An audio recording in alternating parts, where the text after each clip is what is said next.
गाई जाऊ आमे प्रति कोणे कोणे जीसु मुक्ति दियन्ति कहि जाऊ आमे प्रति काने काने जीसु ही शांति दियन्ति गाई जाऊ आमे प्रति कोणे कोणे जीसु मुक्ति दियन्ति कहि जाऊ आमे प्रति काने काने जीसु ही शांति दियन्ति।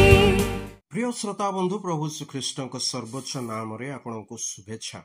पवित्र बाइबल रो गीत संहिता पुस्तक प्रथम गीतर पंचम पदरे आम एपरी पाठ करू।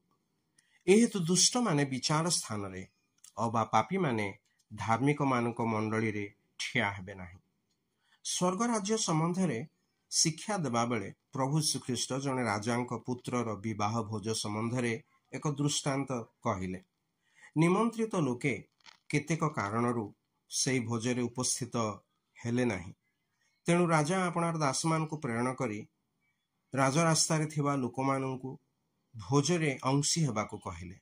जेहेतु ताहा राजांक पुत्रर विवाह भोज थिला तेणु समस्ते सजबाज होई उपस्थित थिले।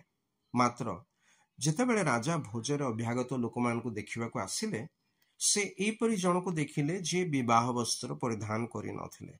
राजा आपणार दासमानंकु आज्ञा देई कहिले जेपरि सेही लोकर हाथ गोड़ बांधी से माने बाहर अंधकार रे ताकु पकाई देबे जोठारे रोदन और दंतर किड़िमिड़ी होई थाए।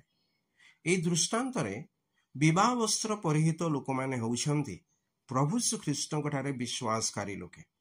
सेमानक पाप पाई क्रूसरे बलिकृत और मृत मानक मध्यरु पुनरुत्थित प्रभु श्रीकृष्ण ठारे विश्वास करी सेमाने धार्मिकतार वस्त्र परिधान करिछंती।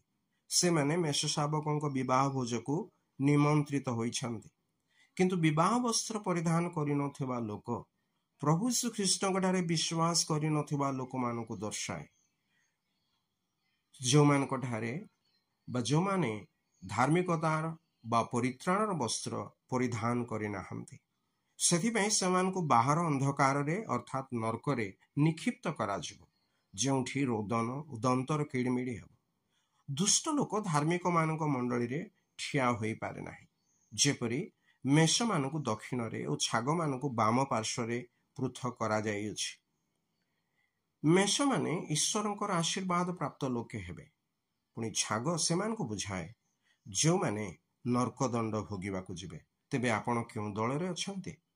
ईश्वरंक ठारे प्रार्थना जेपरि आपण धार्मिक मानक मंडली रे स्थान पाई।